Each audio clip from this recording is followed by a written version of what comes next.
Oh boy, where do I begin with this book? Where do I begin with this book? For those that don't know, I actually did this book read of Be Careful What You Wish For way back on June 10th, 2019. Yeah, 5 years ago.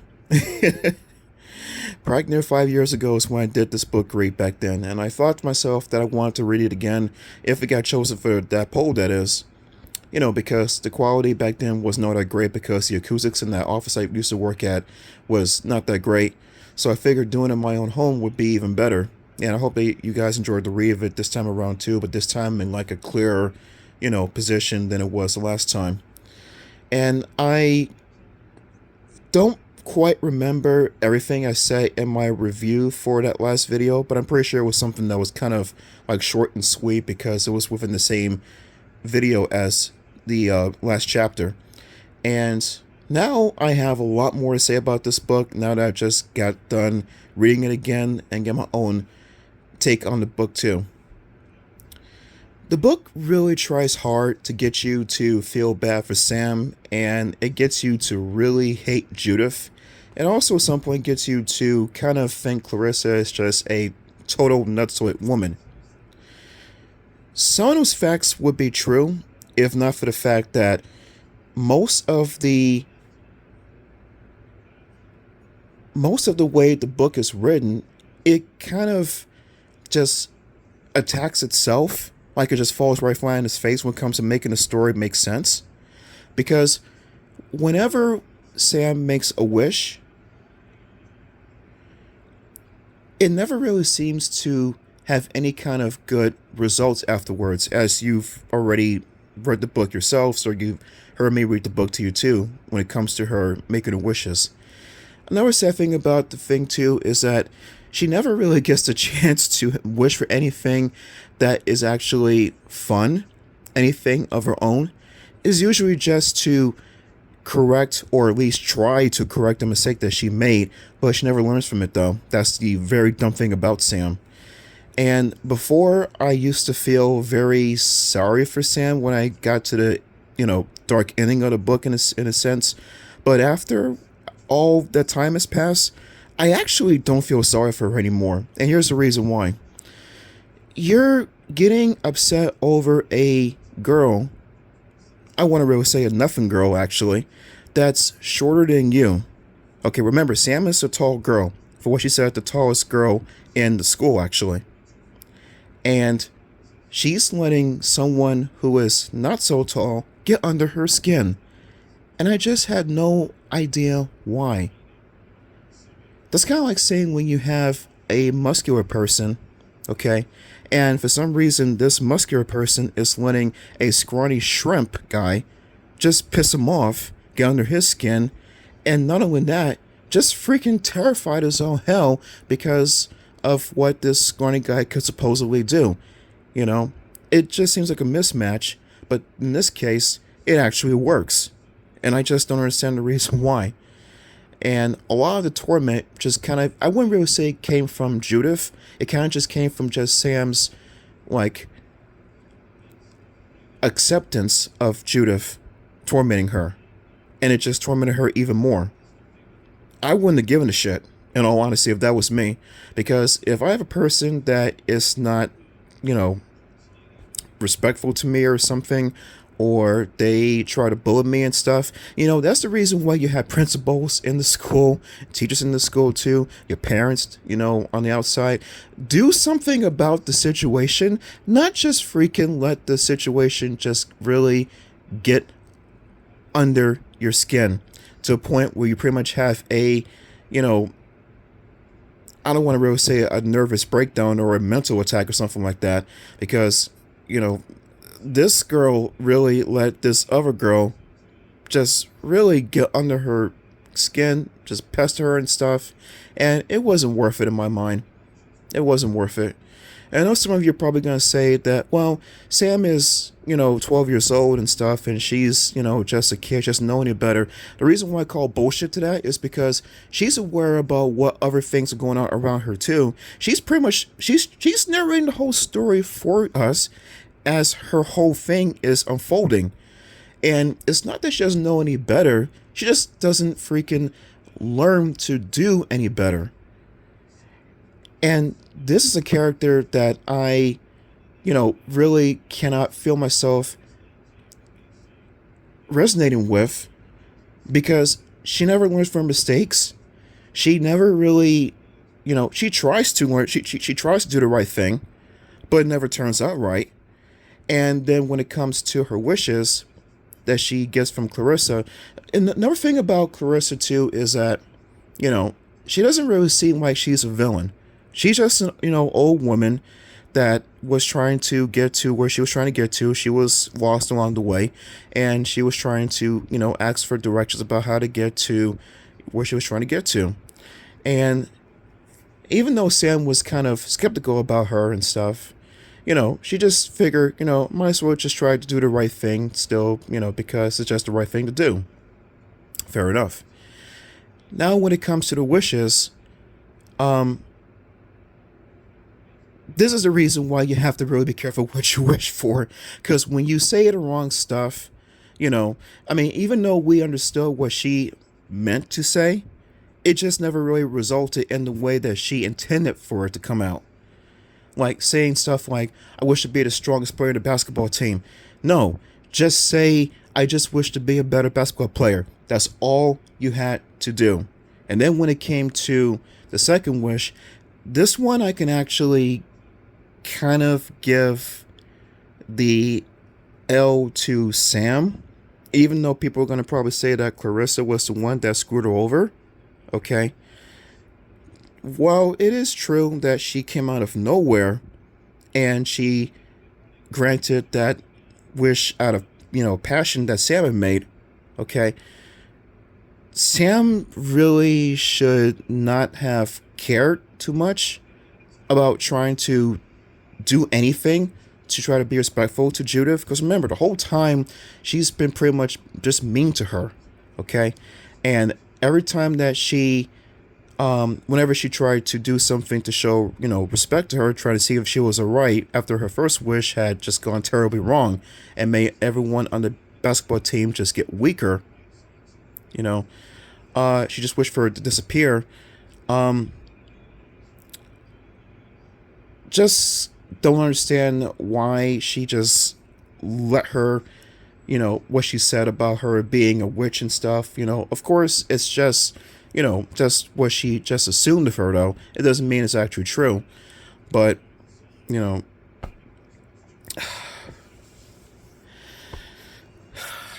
I'm kind of having, a hard time even trying to express it because, I just can't sympathize with Sam. I just cannot sympathize with her. I just cannot, because she's not being careful with how she, words her wishes. And when it comes to the third wish, when she meets Clarissa again, after her wish had made everyone vanish, as well as Judith, which I will never really understand, but I guess because of Clarissa's magic not being that spot on, it's unpredictable and stuff, I guess she probably figured that, well, in order for her to disappear, you have to make everyone else disappear but the person that made that wish. I I want to think that, but then but when I get to the third wish, that's gonna actually all put that all to shit, basically. Because in the third wish, when she wished for everyone to come back to normal, for everyone to come back, she actually creates a run-on sentence which shouldn't be accepted when you're making your very final wish. But anyway, she chooses to have Judith think of her as the greatest person who ever lived. And I think to myself, instead of just saying something so stupid like that, because of course that can't go wrong in a heartbeat, will it? Of course it does. Oh goodness, oh yes it does. I would just wish for her to be, if I really cared enough to, I would just wish for her to be just my good friend. And that would have been it, But this is what happens when you're not careful what you wish for. You just happen to say a lot of things, or you think a lot of things, but what you think about doesn't really transcend well to what comes out of your mouth. And as a result, she actually gets a lot more than she bargains for when Judith starts to totally worship her. all because of what she wished for. And part of me couldn't understand the anger that she had towards Judith at some point, because remember, this is all Sam's doing when it comes to what she had wished for. And then when it comes to, comes to reason, stands the reason that she's always going to be, you know, in her shadow, pretty much worshiping her, doing everything that she does, even if it's, not right. Because in Judith's mind, because she's under a spell, that Sam could do no wrong, basically. And that's the reason why she always, like fawns over her and stuff. And, just being a bit of a pest, worse than Steve Urkel, I guess, too, at some point. Oh my goodness. But one of the things that I kind of find to be very creepy, Wish and No Wish, is the time when Judith snuck into Sam's house, unbeknownst to Sam, and actually stayed there towards nighttime. And it's just a very creepy scene, in all honesty. And then Sam, of course, has enough of it because, that's just really, really scary to have someone in your house like that and to just kind of, cover over your mouth and stuff and tell you to not scream, oh my God. Whenever I think back to that part of the book, I just get totally creeped out. Wish and No Wish, I don't care. Because, that would really, I would probably do more than scream. I probably would just kick ass if that was me in that case. Anyway, but yeah, she gets very upset with her for being in a room like that. Understandably, I understand that though. And then the next night, next day, when she sees Judith on her way to school, she just totally just loses it and just wants to just get away from her as fast as she can, and just go and just wherever she can go to get away from her. But of course, because Judith, really adores Sam at this point, there's no way to get away from her. And I'm not against girls being together, but this is very unhealthy, and all because it's a magical wish that's forcing Judith to do this. She has no idea about what's going on or what happened to her, because this is just all something that happened during that time, and now she is just, crazy about Sam and thinks the world of her when it comes to things. And what I didn't understand is, now the third wish was supposed to be a permanent fix. Then all of a sudden, when Sam runs into Clarissa during the end of the book, for some reason Clarissa gives her a fourth and final wish. Now, even though it's supposed to be a third and final wish that's permanent, she decides to give her a fourth wish, all because she's so unhappy. I would have said, fuck that, because she really should have just kept her to what she had wished for and not care about her anger, because she brought that on herself when it came to her not being careful with what she wished for. There was someone that made a video about this same book some years back. I think it's Paparina or something like that, where he said that be careful what you wish for has no meaning to it or something like that. It actually does, because it's a warning. It's telling you that if you're not careful what you wish for, you just might get it, but not get in the way that you intend to get it. And as a result, all her wishes that she made, and once again, not anything that she could have actually had fun with. It's usually just something to correct something she just, made in the past, and did a very poor job of it too. And then she gets one final wish, or one fourth wish actually, which she shouldn't have gotten, but anyway, to correct things. And even though it seemed like at first she was about to do so, she then says afterwards that she wishes she had, she wishes that Judith had met Clarissa instead. Yeah, that's very smart. That's very, very, very, very smart. Of course, this backfires immediately when she overhears Judith and Clarissa now mean with each other. And even though it's said that that Judith says, I guess she had seen Sam looking at them at some point, and her saying to her, "Bird, why don't you fly away?" And once again, because Clarissa Magic being very unpredictable and spotty at some point, you know, actually emphasized more on the bird part and just made Sam into an actual bird. And what's even weird is that Sam has, even though Sam is saying all these things about the characteristics of what a bird has and what a bird does, she's still kind of unsure about what really happened to her. That now she's a bird, and there's, that's it. That's the end of the book.